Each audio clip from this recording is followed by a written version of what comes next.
কে আবার আসলো এই সময় রে? জি বাবা।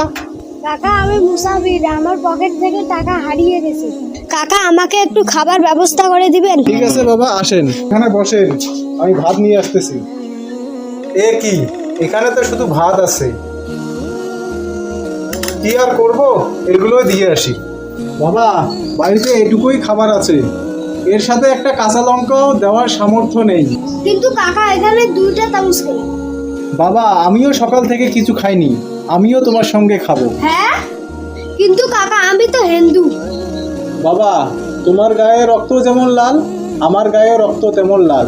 বাবা, তুমি তোমার চোখ দিয়ে যেমন এই পৃথিবী দেখতে পাও, আমিও আমার চোখ দিয়ে এই পৃথিবী দেখতে পাই। বাবা, আমরা হিন্দু মুসলিম হতে পারি, সবার প্রথম পরিচয় হচ্ছে আমরা মানুষ। কাকা আপনি ঠিক বলেছেন।